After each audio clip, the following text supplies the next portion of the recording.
It's a strange time for sports around the world. Stadiums sit empty, ESPN2 plays reruns of stone skipping competitions, and Olympic athletes are training from home instead of competing in Japan. But even during the off-season, amazing athletes still have the ability to inspire us to be better, not just stronger and faster, but more committed to helping others.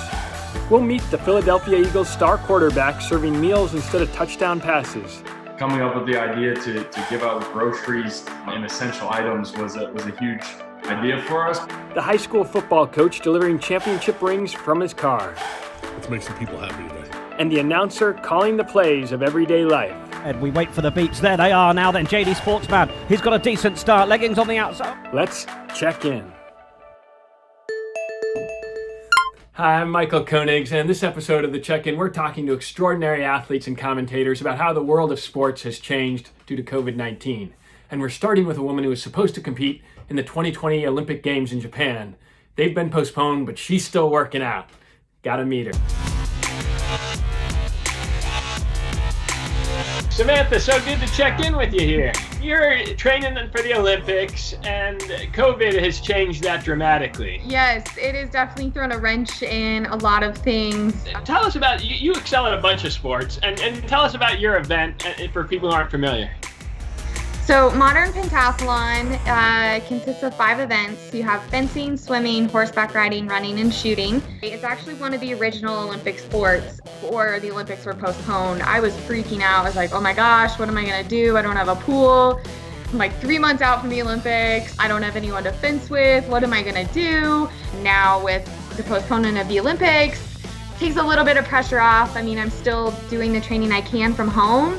How do you fence by yourself? For the most part, I just have a target on the wall. I'm doing footwork in the garage. I have a tennis ball hanging just to practice some point drills. And I just have this hanging from the roof. And how does the delay of the Olympics by a year in Japan change how athletes are reacting and training? Being an athlete, you put a lot of work into wanting to achieve something, whether or not you're a team or an individual athlete. And I get another opportunity this next year when I wake up and I'm sore and I'm tired and I'm like, oh my gosh, I have another year of this. It's one of those things of changing your perspective and saying, I get to do this today. I get this opportunity. What do you say to people who aren't Olympians, like myself, a little weaker? What should they be doing to kind of stay in shape and stay healthy during this time?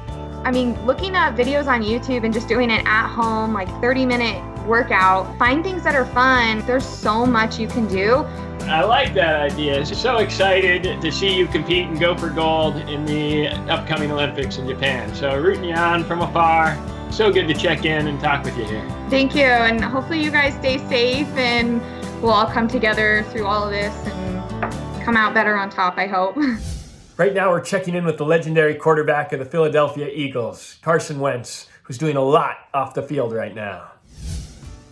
Coming up with the idea to give out groceries and essential items was a huge idea for us, but then putting it into motion, making sure that our volunteers are able to, be safe and be working alone or with their family members so that not only do we have a safe working environment, but the goods that we're giving out are actually clean and safe as well. So it's been fun to see it unfold and to see the community respond. Well, it's such an amazing campaign to have these trucks able to deliver groceries to so many people on a weekly basis. I mean, they obviously see you on the field and then to see you helping in their communities. It's just awesome what you're doing.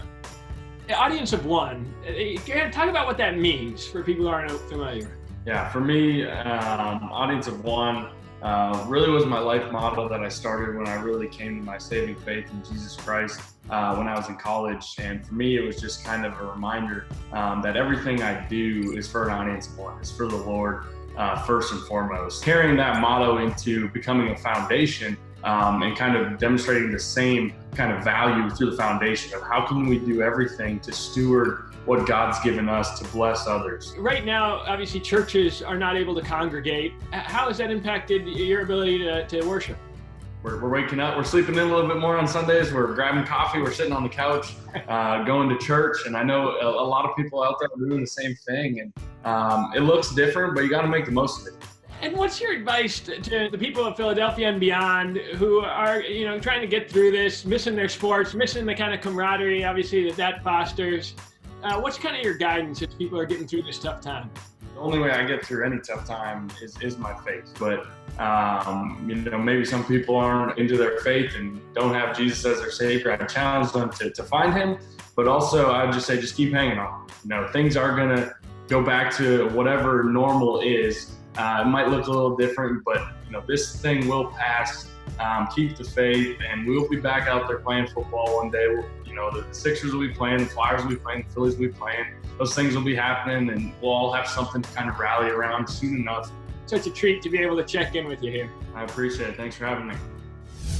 And now for a few of my favorite moments from the web, starting off with this British soccer player freestyling with toilet paper, dribbling that toilet paper 30 before she kicks it. You gotta love her style. Now we're heading up to Maine, where this baseball umpire is sewing masks for healthcare workers. Obviously, the umps are used to wearing the masks. This guy knows the feeling, and he's doing what he can for those healthcare workers who need it most right now. And now we got this 92-year-old woman doing the resistance bands, staying strong as her family looks on, a little laughter, because, it's hard to look tough with resistance bands. Now for a moment where those recreational athletes are still trying to stay in shape. This woman in the UK tied down in her little paddle swimming pool as she goes the stride, goes the distance. Those are just some of the stories that are taking off on social media. Hope you liked them, and be sure to follow our page for more. Up next, I'm checking in with Mike Golic Jr., ESPN radio host and a man with a lot of thoughts about how the world of sports has changed. Sports was really what started the shutdown for a lot of these things. So I think it's going to make a lot of sense when sports is one of the catalysts for return back to as close to normal as we're going to get. And how is it impacting your work in ESPN and how you're covering what's going on out there? It certainly made us have to get creative a little bit, but I think we kind of went back to I think what's central to the job is I've always felt like our job is to take people where they can't otherwise go. But now we've got a really interesting opportunity to take them there as we go back and we replay old games, to revisit with athletes that were a part of these great moments that so many people remember, and to pick their brains and go back in these moments. The Last Dance documentary that's going on this weekend, we're going to get to see behind the scenes of Michael Jordan, one of the greatest athletes to ever walk the face of the earth. What are you seeing out there in terms of these all-in and professional athletes advocating for, both a sense of connection and helping each other out? Yeah, that first part has been really nice to see. You mentioned the all-in challenge, all the different things that we've seen athletes in the professional level doing to try and take care of their communities, right? It's a great reminder that these athletes are not just the stars and the sports guys that you see on your screens, but they're people that live in the communities that they're a part of, and they try and give back because they've got the means to right now. And sports has always been a place where I think people can come, certainly for an escape, but also for a sense of camaraderie and something to bond over. And so we look to sports when things get stressful, and the people involved are usually used to handling that. And how do you think it does come back online? Do you think it's like sports like golf that come first, or what's your thinking there? I think it's going to be some of those single player sports that come back first. I still think as you look, whatever sport comes back first is certainly going to enjoy a boost, just because the thirst for live sports is very real and something to sink our teeth into. But ultimately, I think the rest of it, maybe as nervous as we all are, sports is something that kind of emboldens everybody to sort of lock arm in arm like that. And so eventually, once that portion of it's crossed, once we've got a vaccine and once we know people can, kind of breathe that sigh of relief, I think that's when you'll see that last push toward as close as normal as we're going to get. Those days, we're looking forward to them, and you've done just such a good job keeping your fans and those who love ESPN informed and kind of fired up about what's happening out there. So thank you for the work you're doing. No, thank you for having me, and it's an honor. So we look forward to doing it every day. Now you've got to meet this rugby announcer in the UK, Nick Heath, who's using that great voice of his to narrate everyday life. Crossroad dash, light turns to red. We wait for the beats. There they are now then. JD Sportsman, he's got a decent start. Leggings on the outside. Oh, JD Sportsman's been distracted over the shoulder. Your commentary on everyday life has made it across the pond, as they say. How do you kind of get into this world of finding what seemingly mundane things and making them the subject of your voice? Through boredom, probably is the first answer. A case of seeing the sporting engagements disappearing off the horizon. Well, you join me live for what I've been told is the Tooting dogging final, and these two, Vanilla and Chocolate, doing really well here. Vanilla just over the hillock in the distance, Chocolate in hot pursuit. There's been some lovely footwork, and there it is again from Vanilla. That's excellent. The Spaniel now out in front, and that's confused the hell out of it. You are a rugby announcer, and kind of translate that style of speech into announcing people in your neighborhood, or where are these videos coming from? It's a parody voice rather than the one I use to actually do my my rugby work in. I've been shooting everything in my area. I live in southwest London, an area called Tooting. I think because of the notoriety that the region's getting, it's almost becoming my love letter to where I live. Something in maybe, I think there. Does he like it? Oh, it's got a whacking great big logo in the middle of it. Will he make do? Will he decide to go with it? Yes, it looks like he will. He will, and regret it later. You've got now over 100,000 followers, and people all over the globe are kind of paying attention to your neighborhood now. People are looking for a bit of escapism and a chance to have a bit of fun, and I've had hundreds, if not thousands, of messages from people that seem to be telling me that that's what I'm giving them. Gone with a slab of pate there. That's a safe choice, but so many hummuses in the modern game. I think we're going to see a refusal here. Our everyday lives can be mundane, but that there's beauty in the mundanity sometimes, and we all have our neighborhoods, and they all mean something to us, and maybe we realize in times like this that they mean more to us than we thought they did. This is the B team, and they're absolutely buzzing to be back. Many of us limited, of course, on filling our boots at the shops, but these guys are really going for it. I love your wisdom, Nick, and your voice and your commentary, and so we got a chance to check in with you here, and definitely keep it coming. Thank you very much. All the best to you and to everyone out there.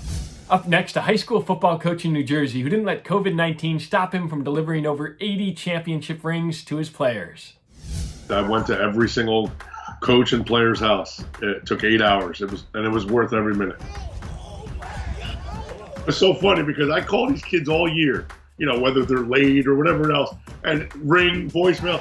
I was one ring. Oh, hello, coach? Yeah, you know why I'm calling. We won our first state sectional championship since 1983. So, there was a lot of time going on with these rings. So much anticipation. My kids were asking me every day when they were coming in when we were in school still.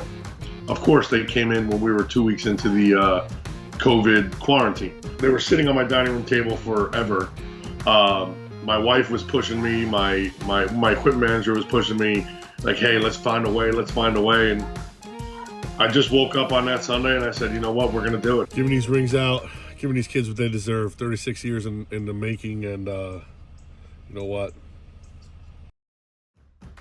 My biggest thing was I wanted to capture every moment. Not only did I catch everyone's face, literally, coach and player, I captured it. The rest is history. The wins are awesome, and it comes. That's part of it, but the family orientation, the groups coming together, everyone happy and positive is the best part about it. I'll tell you right now, when this is all over, we're still going to have a ceremony. We're going to get together and, do something. I got to give those kids hugs, Family on three. 1, 2, 3. Family. Thanks so much for watching our show today, and be sure to check in with your own family, friends, and neighbors in the days ahead. And maybe work out in the backyard.